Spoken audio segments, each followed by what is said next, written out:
Hello students, I welcome you all to Samar IAS. I hope सब खैरियत से अपना बहुत ध्यान रख रहे हैं एंड सिंसियरली आप अपने एग्जामिनेशन की प्रिपरेशंस में लगे हैं, जमकर मेहनत कर रहे हैं। तो आज के सेशन में हम लोग 24 अगस्त 2023 का जो द हिंदू न्यूज़पेपर है उसके इंपॉर्टेंट करंट अफेयर्स को डिस्कस करेंगे यूपीएससी सिविल सर्विसेज 2024 के पॉइंट ऑफ व्यू से, एज वेल एज जो दूसरे आपके स्टेट पीएससी के एग्जामिनेशन हैं अपकमिंग, उनके पॉइंट ऑफ व्यू से। सबसे पहले हम लोग ये देखेंगे कि क्या इंपॉर्टेंट करंट अफेयर्स हैं, फिर इसमें से किस तरीके के क्वेश्चंस आ सकते हैं उस पर भी बातचीत करेंगे प्रीलिम्स में। एंड मेंस में अगर आपको आंसर राइटिंग में इस डाटा का इस्तेमाल कहीं पे करना है तो किस तरीके से किया जा सकता है, कौन से पेपर में, जीएस 1 में, जीएस 2 में, जीएस 3 में इस पर्टिकुलर डाटा में से क्वेश्चन पूछे जा सकते हैं, या फिर कौन से पेपर में इस डाटा का इस्तेमाल किया जा सकता है क्वेश्चन की आंसर राइटिंग में। इन सारी बातों को हम लोग डिस्कस करेंगे। तो काफी कुछ है जानने के लिए। And now without any further ado, ये भी बिगिन, शुरू करते हैं 24 अगस्त 2023 के द हिंदू न्यूज़पेपर के करंट अफेयर्स। चले देखते हैं सर। तो पहली जो न्यूज़ है वो है नेशनल क्यूरिकुलम फ्रेमवर्क के बारे में। नेशनल क्यूरिकुलम फ्रेमवर्क या एनसीएफ इसको हम लोग शॉर्ट में बोलते हैं, इसके बारे में हमको डिस्कस करना है। एंड ये थोड़ा इंपॉर्टेंट न्यूज़ है, इसको लेकर मेरे मन में गट फीलिंग है कि या तो प्रीलिम्स में या फिर मेंस में कुछ ना कुछ 2024 में यूपीएससी में पूछा जरूर जाएगा। इसकी वजह यह है, अभी हम लोग डिस्कस करेंगे तो आपको समझ में भी आएगा, मगर ये जो नेशनल क्यूरिकुलम फ्रेमवर्क या फिर एनसीएफ नाम का डॉक्यूमेंट है, आने वाले भारत की पीढ़ियों के ऊपर इसका एक बहुत ज्यादा गहरा असर पड़ने वाला है। ये कहीं ना कहीं हमारा समाज कैसा होने वाला है उसकी दिशा निर्धारण में एक बहुत डिसाइसिव रोल अदा करेगा, इसलिए डॉक्यूमेंट बहुत इंपॉर्टेंट है। तो मुझे गट फीलिंग है कि इसके ऊपर कुछ क्वेश्चन वगैरह आ सकता है, प्री में नहीं आया तो मेंस में कंफर्म मैं उम्मीद कर चल रहा हूं कि कुछ ना कुछ आएगा। तो इसके बारे में अपने को बातचीत करनी है। चले, तो खबर यह है कि एनसीईआरटी ने एक डॉक्यूमेंट इशू किया है या फिर फाइनल डॉक्यूमेंट इशू किया है ऑन नेशनल क्यूरिकुलम फ्रेमवर्क, जिसको हम लोग शॉर्ट में एनसीएफ भी बोलते हैं।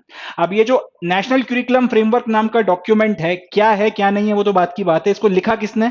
इसको एक कमिटी ने लिखा है या फिर एक कमिटी के द्वारा इसको बनाया गया है, जिसकी अध्यक्षता की है इसरो के एक्स चेयरमैन ने, जिनका नाम है के कस्तूरी रंगन।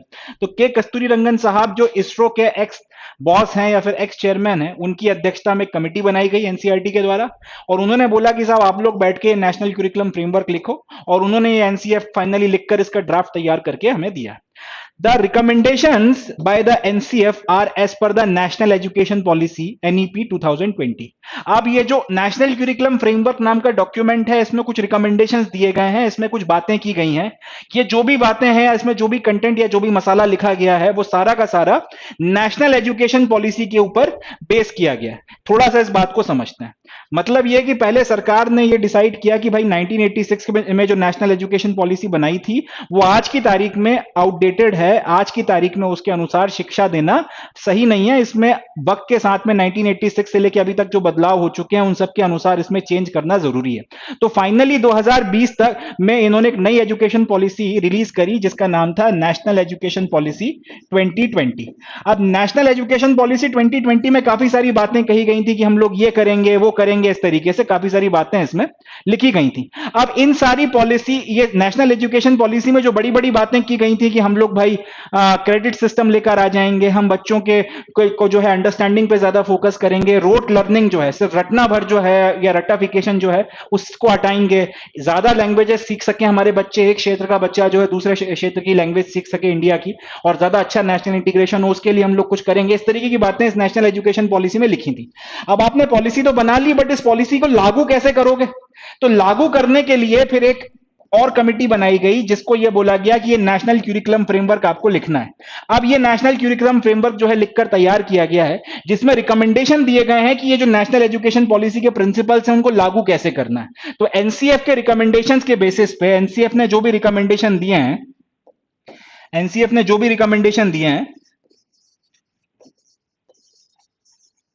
जिनके बारे में भी हम बात करेंगे, उन रिकमेंडेशंस की मदद से नेशनल एजुकेशन पॉलिसी के जो भी ऑब्जेक्टिव्स हैं या जो भी इसकी में हमने बड़ी बड़ी बातें करी हैं कि यहां आग लगा देंगे, वहां आग लगा देंगे, ये कर देंगे, वो कर देंगे, ये तीर मार लेंगे, वो तीर मार लेंगे, सारी बातों को हम लोग बेसिकली अचीव करने की कोशिश कर रहे हैं। तो याद रखिएगा, सबसे पहले आई थी नेशनल एजुकेशन पॉलिसी जिसमें कुछ बातें की गई हैं कि हम अपने एजुकेशन पॉलिसी में कुछ चेंजेस करके ये किस्म की जो है 8-10 चीजें जो भी हैं सब लेकर आना चाहते हैं। लागू कैसे करेंगे, उसको लागू कराने के लिए एक नेशनल करिकुलम फ्रेमवर्क फ्रेमवर्क बनाया गया। अब उसके जो रिकमेंडेशंस आए हैं, उन रिकमेंडेशंस की मदद से ये जो प्रिंसिपल्स हैं, ये जो बातें हैं, जो ऑब्जेक्टिव्स हैं नेशनल एजुकेशन पॉलिसी की, इसको हम लोग अब लागू करवाएंगे। अब ये इंपॉर्टेंट क्यों है? मैंने जो शुरू में ही कहा था कि नेशनल क्यूरिकुलम फ्रेमवर्क एक इंपॉर्टेंट डॉक्यूमेंट है, क्योंकि आने वाली पीढ़ियां, आने वाली नस्लों का इसके ऊपर एक बहुत बड़ा प्रभाव, नस्लों के ऊपर इसका एक बहुत बड़ा प्रभाव पड़ेगा। वजह यह है कि नेशनल क्यूरिकुलम फ्रेमवर्क में जो भी आपके रिकमेंडेशन दिए गए हैं, उसके बेसिस पर क्लास 3 से लेकर क्लास 12 तक की सीबीएसई की किताबों को बनाया जाएगा। मतलब अभी जो सीबीएसई की किताबें चल रही हैं, उनको हम लोग मानकर चल रहे हैं कि वो आउटडेटेड है और उसमें बदलाव या फिर चेंजेस करना जरूरी है। अब सवाल उठता है कि वो चेंजेस या फिर वो बदलाव कैसे किए जाएं? जवाब है, नेशनल क्यूरिकुलम फ्रेमवर्क का जो ये डॉक्यूमेंट फाइनल निकल कर आया है, जिसको इस तरह से बनाया गया है या जिसमें ऐसी रिकमेंडेशंस दी गई हैं जिसकी मदद से नेशनल एजुकेशन पॉलिसी के प्रिंसिपल्स को लागू किया जा सके, उसके बेसिस पर, उसके रिकमेंडेशन के बेसिस पर क्लास 3 से लेकर क्लास 12 तक की सीबीएसई की जो किताबें हैं, बेसिकली जो एनसीईआरटी की किताबें हैं, उनको रीडिजाइन किया जाएगा फिर से, ताकि इस 21वीं शताब्दी के हिसाब से हम अपने बच्चों को जो भी पढ़ाना है स्कूल में, जो भी करिकुलम वगैरह हमको देना है, उसको रीडिजाइन किया जा सके। अब ऑब्वियस सी बात है, इंसान बेसिकली क्या है? हार्ड मांस का एक पुतला है, और यहां मांस का जो ये 1 किलो का टुकड़ा है, जिसको हम लोग दिमाग बोलते हैं, इसमें आप जो भर दोगे उसके अनुसार वो बिहेव करेगा। जैसे कि अगर हम किसी व्यक्ति को बचपन से रेडिकलाइज करेंगे, तो रेडिकलाइज होते होते एक वक्त में वो टेररिस्ट बन जाएगा, वो सुसाइड बॉम्बर बन जाएगा। इसी तरीके से अगर एक बच्चे के ऊपर बचपन से हम लोग मेहनत करेंगे और उसको डिफेंस के पॉइंट ऑफ व्यू से तैयार करेंगे, तो 15, 18, 20 साल का होते होते वो एक बहुत बढ़िया सोल्जर बन जाएगा। या फिर एक व्यक्ति को अगर हम लोग म्यूजिक के लिए ट्रेन करेंगे, तो बचपन से उसके ऊपर काम करेंगे, तो फिर वो म्यूजिक में बहुत अच्छा परफॉर्म करेगा। मुद्दा यह है कि आपने मांस के इस 1 किलो के टुकड़े में, जिसे दिमाग बोला जाता है, क्या भरा है? वो बेसिकली इंसान को वो बनाता है जो भी वो कुछ बनकर तैयार होता है। तो पॉइंट यह है कि क्लास 3 से लेकर क्लास 12 तक की किताबें अगर नेशनल क्यूरिकुलम फ्रेमवर्क के बेसिस पे बनाई जाएंगी, तो इसके बेसिस पे फिर जो भी शिक्षा हम लोग देने वाले हैं, उसी के बेसिस पर हमारी आने वाली पीढ़ियां जो हैं, आने वाली पीढ़ियां जो हैं, उनका आचार व्यवहार, जो भी चीजें हैं, वो सारी की सारी डिटरमाइन होंगी। इसीलिए मैंने कहा था कि ये बहुत इंपॉर्टेंट डॉक्यूमेंट है, आने वाली पीढ़ियों के ऊपर इसका बहुत ज्यादा असर पड़ना है। तो याद रखिएगा, नेशनल क्यूरिकुलम फ्रेमवर्क क्या कर रहा है? ये एक ऐसा डॉक्यूमेंट है जो रिकमेंडेशन दे रहा है आपको टेक्स्ट बुक्स वगैरह किस तरीके से लिखनी है क्लास 3 से लेकर क्लास 12 तक की सीबीएसई के लिए, या यूं बोलूं कि एनसीईआरटी की टेक्स्ट बुक्स आपको कैसे लिखनी है, उसका रिकमेंडेशन दे रहा है। रिकमेंडेशन किन बातों पे बेस्ड है? नेशनल एजुकेशन पॉलिसी के ऊपर बेस्ड है। दूसरे शब्दों में, आने वाली जो पीढ़ियां हैं, 2020 या 2025 के बाद से जो बच्चे पैदा होंगे, वो जब तक स्कूल जाएंगे और वो जो किताबें पढ़ेंगे और जो ज्ञान उन्हें दिया जाएगा, वो सारा का सारा इन रिकमेंडेशंस के ऊपर बनाई गई किताबों से के बेसिस पे दिया जाएगा, और उनका जो एक मेंटल मेकअप बन के तैयार होगा, उनका जो एक माइंडसेट बनकर तैयार होगा, उसके लिए ये किताबें बहुत बड़े लेवल पर रिस्पॉन्सिबल होंगी। और हिंदुस्तान, क्योंकि अब ये आने वाली जो शताब्दी है वो हमारी है, उसमें हम किस तरीके से दुनिया पे छाएंगे या क्या करेंगे क्या नहीं करेंगे, उसमें एक बहुत बड़ा योगदान इस पीढ़ी का रहने वाला है, जो अभी आई नहीं है, जो आएगी, और उसके लिए किताबें वगैरह जो इस पर्टिकुलर नेशनल क्यूरिकुलम फ्रेमवर्क के बेसिस पर बनाई जानी है। चले, अब जो मेजर मेजर रिकमेंडेशंस हैं उसमें वो क्या क्या है वो देख लेते हैं। पहला तो ये बोला गया है, in long term all boards should change to semester or term based systems. In this system, student will be tested as soon as they have completed the subject. It will reduce content load being tested in one examination. तो सबसे बड़ा जो recommendation दिया गया है वो ये है कि साल में जो आप एक एग्जाम करवाते हो, जिसको आप एनुअल एग्जामिनेशन बोलते हो, अब से वो नहीं होगा। अभी तक की व्यवस्था क्या चलती आ रही है? जुलाई में आपका सेशन शुरू होता है, अब फरवरी तक आपका सेशन चलता है, एंड मार्च में आप पेपर करवा लेते हो, मार्च में पेपर करा के आप रिजल्ट डिक्लेयर कर देते हो, उसको अपन एनुअल एग्जामिनेशन बोलते हैं। अब जो बच्चा उसमें फेल हो गया, उसको वो क्लास फिर से रिपीट करना पड़ती है, या फिर उसको सप्लीमेंट्री देना पड़ती है। सप्लीमेंट्री में पास हो गया तो अच्छी बात है, आगे बढ़ा देते हैं, बट अगर उसमें भी फेल हो गया तो फिर उसको पूरी की पूरी क्लास फिर से रिपीट करना पड़ती है। इन लोगों ने अब ये कहा है कि इस चीज को बंद करवाएंगे। अभी एकदम से तो खैर नहीं होगा, मगर लॉन्ग टर्म में जो चीज होनी है वो ये है कि सब, और ये बात सिर्फ सीबीएसई के बोर्ड को नहीं बोली गई है, आईसीएसई हो, सीबीएसई हो, स्टेट बोर्ड्स हो, सबके लिए एक मेजर रिकमेंडेशन है कि लंबी दौड़ में अभी करने की जरूरत नहीं है, 2 साल में, 3 साल में, 5 साल में करने की जरूरत नहीं है, 10 साल में करो, 15 साल में करो, 20 साल में करो, धीरे धीरे करो, टेस्ट करके करो, डजंट मैटर। मगर ये जो एनुअल एग्जामिनेशन का सिस्टम है, साल में जो एक फाइनल एग्जामिनेशन का सिस्टम है, इस व्यवस्था को खत्म करो और इसकी जगह पे सेमेस्टर बेस्ड सिस्टम लेकर आ जाओ, या फिर टर्म बेस्ड सिस्टम लेकर आ जाओ। मतलब अपने पूरे के पूरे सेशन को सेमेस्टर्स में डिवाइड कर लो और सेमेस्टर के बेसिस पे पेपर लेना शुरू कर दो।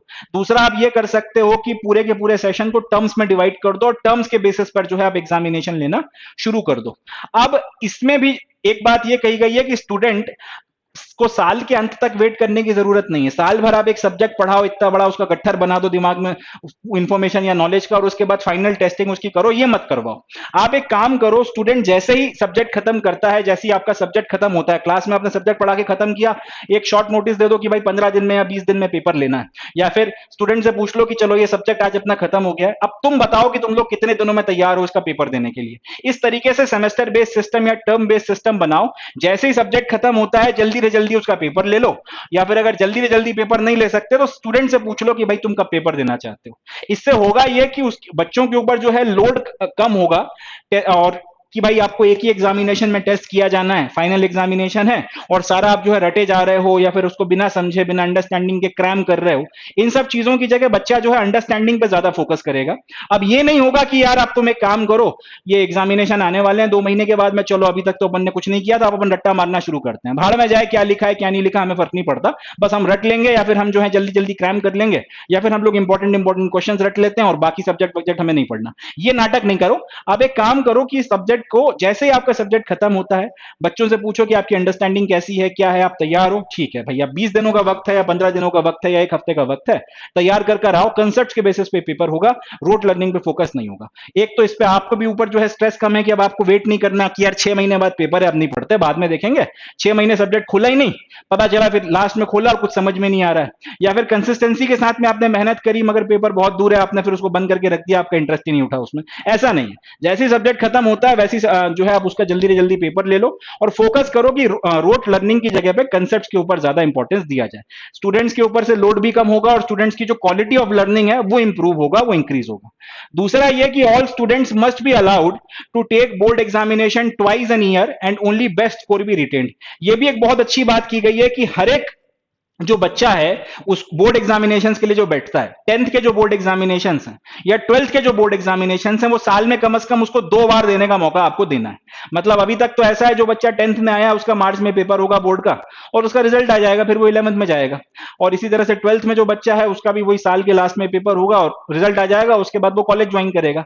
अब आप एक काम करो, ये व्यवस्था बंद करो, अब आप साल में बोर्ड के पेपर 2 बार करवाओ, और दोनों बार में जो सबसे अच्छा स्कोर आता है उसको जो है फाइनल स्कोर मानो, ना कि दोनों स्कोर्स की मार्कशीट आपको अलग अलग से जो है इशू करके दोनों का फाइनल मार्कशीट मानोगे। अब ये मत करो। इससे देखो होगा क्या कि लेट से आपने पहला पेपर ले लिया, आपने पहली बार में जो पेपर लिया उसमें लेट से बच्चे ने अच्छा परफॉर्म नहीं किया, उसको कम से कम अब वो डिमोटिवेटेड नहीं है। वो एक तो उसको यह है कि उसको समझ में आ गया कि उसने अच्छा परफॉर्म नहीं किया है, घर वाले भी 10 बातें सुनाएंगे। दूसरा, उसको समझ में आ जाएगा कि यार मेरे पास एक मौका और है, इस बार मैं सब बराबर कर दूंगा। सेकंड टाइम में वो मेहनत करेगा, एफर्ट मारेगा, और सेकंड टाइम में अगर उसका स्कोर अच्छा आता है तो उसके लिए भी बढ़िया है, उसने लर्निंग भी, जो ऑब्जेक्टिव है वो भी पूरा हो गया कि उसने ज्यादा एफर्ट मारे हैं, ज्यादा अच्छी लर्निंग कर रही है और उसका रिजल्ट भी बढ़िया आ गया। तो बच्चे के पास में कम से कम एक गलती सुधारने का मौका होना चाहिए। अब एक बात से लोग जो है बहुत डराते हैं कि भाई तुम जो है 12th में तुम्हारा फाइनल एग्जामिनेशन है और इसकी मार्कशीट एक बार जो आ गई सो आ गई, जिंदगी भर के लिए आपसे वो चिपक जाती है, या फिर 10th की मार्कशीट एक बार जो आ गई सो आ गई, जिंदगी भर के लिए आपसे चिपक जाती है। इस तरीके की बातें करके जब आप बच्चों को डराते हैं उसका अच्छा रिजल्ट नहीं आता। एक फैक्ट है कि 16-17 साल का बच्चा प्यूबर्टी से भी डील कर रहा है, उसको 10 तरीके के अपोजिट सेक्स की तरफ में अट्रैक्शन हो रहा है, कोई सुनने वाला नहीं है, बताने वाला नहीं, कंजर्वेटिव सोसाइटी है, दोस्त उसको 10 बातें बताकर जो है उसका दिमाग जो है भ्रमित कर रहे हैं, इंटरनेट पे चीजों को सर्च कर रहा है। एक तो ये डिस्ट्रैक्शन हो गया, उसके अंदर जो बदलाव आ रहे हैं वो उनके साथ में डील कर रहा है, और उस पर फिर ये बोर्ड एग्जामिनेशन का स्ट्रेस या प्रेशर वगैरह बहुत सी चीजें प्यूबर्टी के वक्त में चल रही होती हैं। एडोलेसेंस के टाइम पीरियड में 10 तरीके के नाटक होते हैं, और हिंदुस्तान की सोसाइटी इतनी कंजर्वेटिव सोसाइटी है कि वो इस तरीके की समस्याओं को समझती नहीं है, वो या तो मजाक उड़ाती है या फिर वो कंडेम करती है। मैक्सिमम जगहों पर यही होता है। अब थोड़ा बदलाव आ रहा है बट फिर भी बहुत बड़े लेवल पर परिस्थितियां ऐसी ही हैं। तो पॉइंट यह है कि अब इन सारी परिस्थितियों में अगर बच्चे का एक बार स्कोर ठीक नहीं आया तो वो जिंदगी भर के लिए उसको ट्रॉमा या टॉर्चर का कारण ना बने। उसके पास में एक मौका होना चाहिए कि वो अपने परिस्थितियों को रिकैलिब्रेट करे, अपनी गलतियों को समझे, अपने आप को फिर से रिमोटिवेट करे, और उसके बाद जो है वो फिर से अपना पुश करके एक बार फिर से अच्छे से एग्जाम दे और अपना स्कोर सुधारे। तो ये अपने आप में एक बहुत बढ़िया कदम है कि बोर्ड एग्जामिनेशन कम से कम 2 बार लिए जाएंगे, और जो सबसे बढ़िया स्कोर आएगा दोनों बार में सिर्फ उसी को माना जाएगा, सिर्फ उसी को रिटेन किया जाएगा। ये बहुत इंपॉर्टेंट है। तीसरा, इन्होंने ये बोला है कि 9th और 10th के जो स्टूडेंट्स हैं अब से उनको कम से कम 3 लैंग्वेजेस पढ़ना पड़ेंगी, और इनमें से कम 2 लैंग्वेजेस इंडियन लैंग्वेजेस होंगी। ये बहुत बड़ा कदम है नेशनल इंटीग्रेशन को लेकर। कैसे है वो मैं आपको समझाता हूं।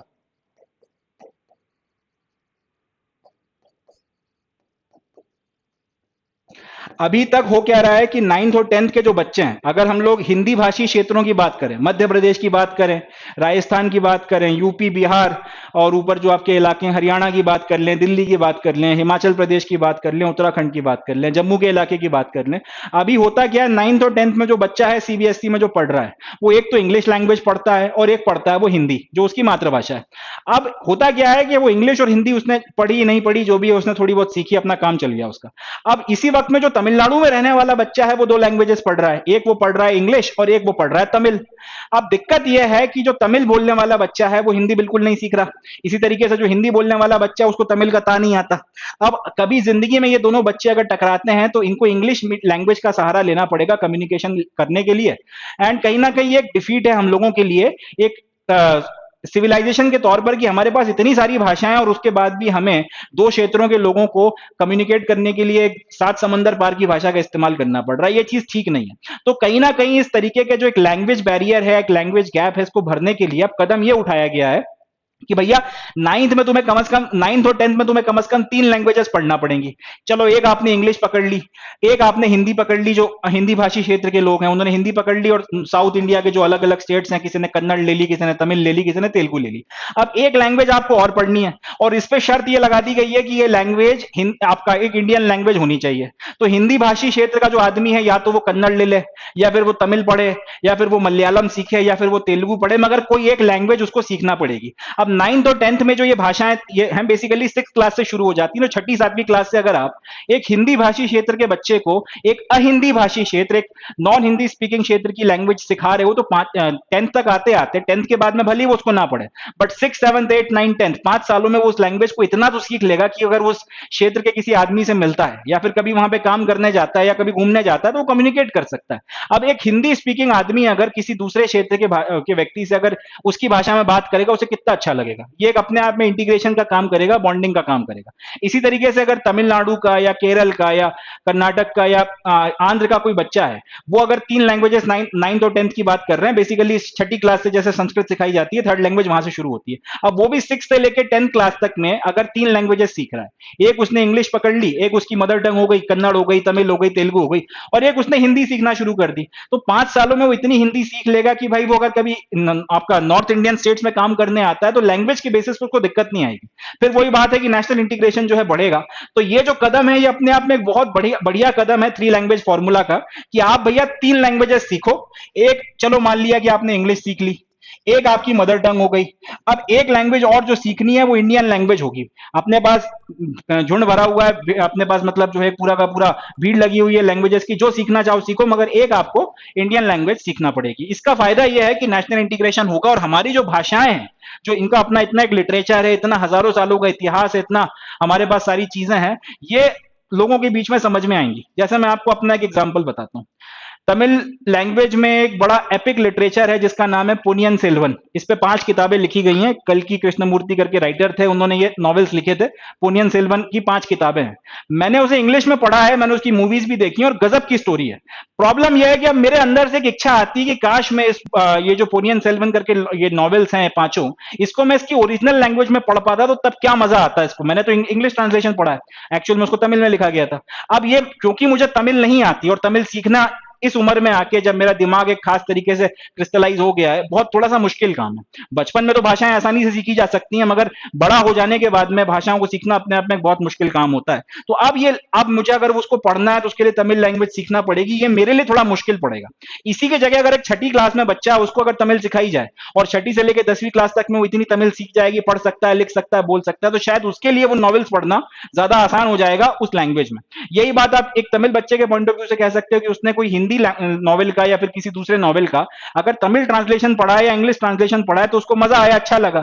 अब अंदर से अगर एक इच्छा जागी कि यार इसका ओरिजिनल वर्जन पढ़ता तो क्या बात होती, मगर तब तक एक सर्टेन एज हो चुकी है, अब सीखना थोड़ा मुश्किल है। उसी की जगह अगर ये बच्चा 6 क्लास से उस लैंग्वेज को सीख ले और बाद में अगर इस तरीके से उस नॉवेल को पढ़े, तो कहीं ना कहीं हमारा जो रिच लिटरेचर है ओरिजिनल लैंग्वेज में ट्रांसमिट होगा। ये भी अपने आप में एक बहुत इंटरेस्टिंग बात है, ये भी एक बहुत इंटरेस्टिंग कदम है। तो 9th और 10th के स्टूडेंट्स को 3 लैंग्वेजेस सीखना पड़ेंगी और उसमें से 2 लैंग्वेजेस कम से कम जो है आपकी की इंडियन लैंग्वेजेस होंगी। ये एनसीएफ का बहुत बढ़िया आप कह सकते हैं पाथ ब्रेकिंग कदम है।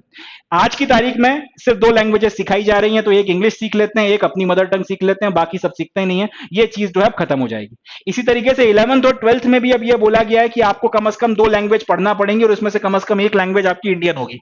ये इसलिए किया गया है क्योंकि जो खास तौर पे महानगर के बच्चों की दिक्कत यह है कि अपनी मातृभाषाएं भी ढंग से नहीं बोल पा रहे। हमारे यहाँ जो एक बयार चली थी 90s में कि इंग्लिश मीडियम स्कूल में भेजना है, ये करना है, वो करना है, इसमें हुआ ये कि हमारे बच्चों की जो अपनी खुद की मातृभाषाएं हैं वो बुरी तरीके से कहीं ना कहीं डिफीट हुई हैं। वो बुरी तरीके से उसमें भी जो वो ज्यादा अच्छे से उसको सीख नहीं पाए। अब अगर आप हिंदी स्पीकिंग बच्चों की बात करें, देखिएगा कॉन्वेंट के बच्चों के साथ में बहुत दिक्कत होती है। वो कहाँ में बड़ी की मात्रा कहाँ पे लगानी है और छोटी की मात्रा कहाँ पे लगानी है उसको लेके कंफ्यूज है। नहीं, जब आप लिखते हो तो उसमें हाँ में बड़ी की मात्रा लगाने के बाद में बिंदु कहां पे आता है, कहां नहीं आता, लगेगा नहीं लगेगा है, अगर आपने लिखा है तो उसमें बिंदु कहां लगेगा कहां नहीं लगेगा, छोटी छोटी बातें जो उनको नहीं पता। अपनी खुद की मदर टंग वो ढंग से लिख नहीं रहे हैं। यही जो है दूसरी जगहों पर है। हिंदी मीडियम स्कूल की अगर बात कर लें तो उसको बड़ा एक वो आप कह सकते हैं नेगलेक्ट की दृष्टि से जो है समाज में देखा जा रहा है। यही बात दूसरी भाषाओं के मीडियम के स्कूल्स के लिए भी लागू हो गई। तो कहीं ना कहीं जो इंग्लिश सीखने का पागलपन हम पे सवार हुआ, जो कहीं ना कहीं हमारी इंफीरियोरिटी कॉम्प्लेक्स से भी निकल कर आता है, उसके नतीजे में हमारी खुद की लैंग्वेजेस डिफीट हो रही हैं। बच्चे पढ़ ही नहीं रहे हैं वो लैंग्वेजेस, उसको लिखने में उनको जो है मौत आ रही है, या फिर वो लिखने में बहुत सारी गलतियां कर रहे हैं। अपनी खुद की मदर टंग अगर आप लिख नहीं पाओ, पढ़ नहीं पाओ, बोलने में दिक्कत हो और फैंसी अंग्रेजी झाड़ रहे हो तो फिर क्या मतलब है। कहीं ना कहीं कल्चर खत्म हो रहा है। कहीं ना कहीं हमारी जो जो एक लैंग्वेजेस हैं वो धीरे धीरे फिर मरेंगी या फिर वो लैंग्वेजेस करप्ट होंगी। तो ये भी एक बड़ा अच्छा कदम है कि 11th-12th के बच्चे जो अभी तक सिर्फ एक लैंग्वेज लेते थे और 4 सब्जेक्ट आपके दूसरे लेते थे, उनके लिए अब ये कर दिया कि बेटा कम से कम 2 लैंग्वेज पढ़ो और उसमें से एक लैंग्वेज कम से कम इंडियन होनी चाहिए। तो अगर एक आपने इंग्लिश ले ली तो दूसरा अपनी कम से कम मदर टंग सीख लो। हिंदी भाषा ले लो, अगर तमिल में हो तो तमिल ले लो, तेलुगु हो तो तेलुगु ले लो, मगर अपनी लैंग्वेज पढ़ोगे तो कम से कम उस पर कमांड बनेगा लिखने में और बाकी सारी चीजें जो हैं ठीक रहेंगी। तो एक ये इंपॉर्टेंट बात है। आज की तारीख में वो सिर्फ एक ही लैंग्वेज सीख रहे हैं। इनफैक्ट आप खुद अपने आप से सवाल पूछिए, ग्रेजुएशन आपका 10th होने के बाद से या फिर अगर जिन लोगों ने 12th तक में भी हिंदी पढ़ी है, जब से वो ग्रेजुएशन में आया उसमें से कितने लोगों ने उसके बाद में जो है हिंदी को रेगुलर बेसिस पर लिखा है। मैं हिंदी स्पीकिंग बच्चों के लिए बता रहा हूँ, और जो अगर नॉन हिंदी बच्चे भी अगर सुन रहे हैं तो वो अपनी लैंग्वेज के लिए सोच सकते हैं कि 12th हो जाने के बाद में जब से वो ग्रेजुएशन में आए, किसी ने इंजीनियरिंग ज्वाइन कर ली, कोई बीएससी में चला गया, कोई कहीं चला गया, तो उन्होंने कितने लोगों ने फिर अपनी लैंग्वेजेस को जो है रेगुलर बेसिस पर लिखा है, या रेगुलर बेसिस पर हिंदी या फिर अपनी मराठी, तमिल, तेलुगु में वो लगातार राइटिंग करते रहे, रीडिंग करते रहे, इस तरीके की चीजें। तो हमारी भाषाओं पे जो एक डेंट पड़ रहा है इंग्लिश के एम्फेसिस के ऊपर, इंग्लिश का जो एम्फेसिस बहुत ज्यादा दिया गया उसके चलते, उसको कहीं ना कहीं काउंटर करने के लिए एक बहुत अच्छा आर्ग्यूमेंट है, एक बहुत अच्छा कदम उठाया गया और उसका फायदा भी जो है हमको आगे देखने के लिए मिलेगा। चले आगे बढ़ते हैं। तो ये जो है सारी की सारी बातें, मेजर जो रिकमेंडेशंस हैं आपका एनसीएफ को लेकर, वो हमने डिस्कस कर लिए हैं। मैं कह रहा हूं कि क्योंकि ये टॉपिक बहुत इंपॉर्टेंट और मुझे गट फीलिंग है, या तो प्री में तो थोड़ा सा कमी है, मगर मेंस में इसके ऊपर सवाल आने की संभावना बहुत ज्यादा है। तो एनसीएफ किस तरीके से हिंदुस्तान के ऊपर असर डालेगा और क्यों ये रेलेवेंट है, क्यों ये इंपॉर्टेंट है, नेशनल एजुकेशन पॉलिसी क्यों लाना पड़ी, क्या इसके सेलिएंट फीचर्स हैं, ये सब कुछ अपने को अच्छे से प्रिपेयर करना है। इस पर कुछ ना कुछ मेंस में कम से कम आएगा जरूर। प्री में एनसीएफ की रिकमेंडेशंस पे कुछ ना कुछ पूछा जा सकता है। चले, तो ये हो गया नेशनल क्यूरिकुलम फ्रेमवर्क। अब बढ़ते हैं नेक्स्ट न्यूज की तरफ। तो नेक्स्ट न्यूज की तरफ बढ़ते हैं। नेक्स्ट खबर जो है वो अस्त्र मिसाइल के बारे में है। अस्त्र मिसाइल को लेकर एक न्यूज आई थी कि इसको सक्सेसफुली लॉन्च किया गया था एलसीए तेजस से। एलसीए का मतलब होता है लाइट कॉम्बैट एयरक्राफ्ट। तो लाइट कॉम्बैट एयरक्राफ्ट तेजस या फिर एलसीए तेजस से इसको सक्सेसफुली लॉन्च किया गया था, ये न्यूज आई थी। अब ये न्यूज तो अपने लिए सच उतनी काम की नहीं है, क्योंकि इस तरीके के एक्सपेरिमेंट्स लगातार होते रहते हैं, कोई ना कोई सक्सेसफुल लॉन्च या इस तरीके के सक्सेसफुल एक्सपेरिमेंट्स डीआरडीओ लगातार करता रहता है। तो न्यूज अपने लिए काम की नहीं है, मगर अस्त्र मिसाइल होती क्या है इसके बारे में अपने को नॉलेज होना चाहिए। अस्त्र मिसाइल की क्या कैरेक्टरिस्टिक्स हैं, क्या प्रॉपर्टीज हैं, वो अपने को थोड़ा पता होना चाहिए। प्रीलिम्स में इसके ऊपर एक क्वेश्चन बन सकता है, मेंस में तो खैर शायद नहीं आएगा कि अस्त्र मिसाइल के बारे में आप स्पेसिफिकेशंस वगैरह लिखो। डिफेंस से रिलेटेड कहीं कुछ आ गया उसमें आप इसका नाम कोट कर दीजिए, वो एक अलग बात है, बट मेंस के लिए ये टॉपिक काम का नहीं है। प्रीलिम्स में इसमें जरूर सवाल बन सकता है। तो अस्त्र मिसाइल क्या है, उसकी क्वालिटी, उसकी कैपेबिलिटी, उसके क्वालिफिकेशंस, कैरेक्टरिस्टिक्स के बारे में अपने को नॉलेज होना चाहिए। तो अस्त्र missile is a beyond visual range missile. अब ये जो बियॉन्ड विजुअल रेंज है इसको थोड़ा समझ लेते हैं। बियॉन्ड विजुअल रेंज मिसाइल का मतलब क्या होता है। लेट्स से मैं यहां पे खड़ा हो गया, अब यहां से मैंने देखना शुरू किया, तो मैक्सिमम मैं कितना डिस्टेंस देख सकता हूं वो मेरा विजुअल रेंज हो गया। तो पॉइंट ये है कि जितना आपका सामान्य एक विजुअल रेंज है, मैक्स टू मैक्स आपको जितना डिस्टेंस तक दिखता है, उसके बियॉन्ड बियॉन्ड अगर कोई टारगेट है, कोई आपका कोई ऑब्जेक्ट है और आपने अपनी मिसाइल लॉन्च करी और वो उस ऑब्जेक्ट को आपकी विजुअल रेंज के बियॉन्ड अगर जाके मार गिराता है, जितना आप देख सकते हो उस डिस्टेंस के भी से भी पीछे की तरफ, उस डिस्टेंस से भी दूर अगर कोई ऑब्जेक्ट है और आपकी मिसाइल अगर उसको जाके हिट करती है इसके पहले कि वो आपकी विजुअल रेंज में आ जाए, तो ये बियॉन्ड विजुअल रेंज के टारगेट्स को हिट करने वाली मिसाइल बियॉन्ड विजुअल रेंज की मिसाइल कहलाती है। तो अस्त्र मिसाइल क्या है? एक बियॉन्ड विजुअल रेंज मिसाइल है। इसका इस्तेमाल क्यों किया जाता है? For engaging and destroying highly manoeuvring supersonic aerial targets. Manoeuvring की स्पेलिंग गलत है, MANUEVERING। तो अगर आपका जो टारगेट है, जो भी आपका ऑब्जेक्ट है जिसको आपको हिट करना है, पहली बात तो यह कि वो बहुत तेजी से मनूवर कर रहा है, यानी कि इधर उधर घूम रहा है, गोल गोल घूम रहा है, इधर उधर हो रहा है, ऊपर नीचे हो रहा है, इस तरीके से अगर वो मनूवरिंग कर रहा है और सुपरसोनिक स्पीड पे कर रहा है, यानी कि अच्छी खासी सुपरसोनिक स्पीड पे। सुपरसोनिक का मतलब क्या? आवाज से तेज स्पीड पर अगर वो ऑब्जेक्ट इस तरीके से यूं यूं गोल गोल ऊपर नीचे इस तरीके से अगर कहीं पे भी मनूवरिंग कर रहा है, अब अगर आप उसको इंगेज करना चाहते हो या इसको डिस्ट्रॉय करना चाहते हो, बहुत तेजी से मनूवर करते हुए इस ऑब्जेक्ट को डिस्ट्रॉय करने के लिए डीआरडीओ ने ये मिसाइल बनाई है जिसका नाम है अस्त्र मिसाइल। और ये एयर टू एयर मिसाइल है। इसका मतलब ऐसा नहीं कि आपको जमीन पे कहीं पर कोई मिसाइल बैटरी लगाना पड़ेगी और वहां से आप इसे लॉन्च करोगे। आप अपने एयरक्राफ्ट वगैरह पे इसको लगा सकते हो और एयरक्राफ्ट पे लॉक करने के बाद, एयरक्राफ्ट पे इसको लगा के लॉक करने के बाद में आप एयरक्राफ्ट आपका हवा में जाएगा, जो भी आपका वो टारगेट है उसको एक बार लॉक करेगा और उसके बाद में अस्त्र मिसाइल छोड़ देगा, फिर अस्त्र मिसाइल जो है जाकर आप इसका काम कर देगी। तो अपने को याद रखना है क्या क्या इसकी कैरेक्टरिस्टिक्स हैं। अस्त्र मिसाइल की कैरेक्टरिस्टिक ये है कि अगर आपका कोई टारगेट है जो बहुत ज्यादा हाईली मनूवर कर रहा है, बहुत तेजी से यूं यूं यूं घूम रहा है, ऊपर नीचे हो रहा है, ऐसा वैसा किसी भी तरीके का एक मोशन दिखा रहा है, मनूवरिंग कर रहा है बहुत तेजी से, किसी पर्टिकुलर जगह पे हवा में अगर कहीं पर है मनूवरिंग कर रहा है। दूसरी बात क्या है? सुपरसोनिक स्पीड पे मनूवरिंग कर रहा है। मतलब यह कि अगर वो साउंड से तेज स्पीड पर हवा में है और इस तरीके के अगर जो है एक्शंस वगैरह ले रहा है, अब इसको हिट करना है तो उसके लिए फिर डीआरडीओ ने जो ब्रह्मास्त्र बनाया है, जो अस्त्र बनाया है, उसको अपन अस्त्र मिसाइल बोलते हैं। हमारी अस्त्र मिसाइल की खासियत क्या है? एयर टू एयर इसको लॉन्च किया जा सकता है। एयर टू एयर इसको लॉन्च किया जा सकता है, मतलब ये आपने अपने हवा से आप इसको मारोगे और हवा में ही जो है ये आपका जो टारगेट था उसको ये हिट कर देगी। तरीका क्या है? सिंपल सी बात है, ये आपका टारगेट या फिर आपका ऑब्जेक्टिव हो गया, ये एयर में है, ये आपका जो प्लेन है जेट या प्लेन हो गया, उस पर आपने इसको अस्त्र मिसाइल को लोड करके भेज दिया। हवा में जाके बियॉन्ड रेंज, अब यहां पे अगर कोई आदमी खड़ा हो जाए और उसकी नॉर्मल रेंज से अगर वो देखोगे तो आपको नजर नहीं आएगा ये टारगेट, ये उससे दूर है, बियॉन्ड विजुअल रेंज ये आपका टारगेट है। आपने लॉक किया और मिसाइल छोड़ दी, अब हवा में डांस कर रहा हो, ऊपर नीचे हो रहा हो, भांगड़ा कर रहा हो, जाके इसको हिट करेगा और खटाक खेल खत्म। तो ये जो है अस्त्र मिसाइल का काम है। बनाया किसने है? डीआरडीओ ने, और एयर टू एयर जो है मिसाइल काम करती है। तो ये दो तीन कैरेक्टरिस्टिक्स हैं, याद रखनी है। पहली बात तो क्या, ये इन विजुअल रेंज नहीं है, ये बियॉन्ड विजुअल रेंज जाके टारगेट्स को हिट कर रही है। हाईली मनूवरिंग ऑब्जेक्ट जो होते हैं, सुपरसोनिक एरियल स्पीड पे जो एरियल टारगेट्स आपका मनूवर कर रहे हैं उनको हिट कर रही है। एयर टू एयर लॉन्च होती है, एयर टू एयर जो है यानी कि एयरक्राफ्ट से लॉन्च की जा सकती है, एनडीआरडीओ के द्वारा बनाई गई है। तो ये कुछ बातें हैं जिनको अपने को ध्यान रखना है अस्त्र मिसाइल के बारे में। प्रीलिम्स में इसके ऊपर क्वेश्चन पूछे जा सकते हैं। चलें आगे बढ़ते हैं। So with this we come to end of today's session. आज के सेशन में बस इतना ही। आई होप सो आपको ये सेशन हेल्पफुल लगा होगा, यूजफुल लगा होगा।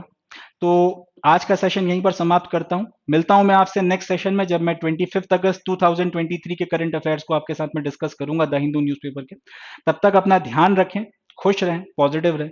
इस चैनल को सब्सक्राइब करें, अपने दूसरे फ्रेंड्स जो प्रिपेयर कर रहे हैं सिविल सर्विसेज के लिए, स्टेट पब्लिक सर्विस कमीशन के लिए, या ऐसे दूसरे एग्जामिनेशंस के लिए जिसमें जनरल स्टडीज या करंट अफेयर्स पूछा जाता है, उनको भी इस चैनल के बारे में बताएं। मेहनत करते रहें एंड जुड़े रहें समर आईएएस के साथ। Thank you. जय हिंद।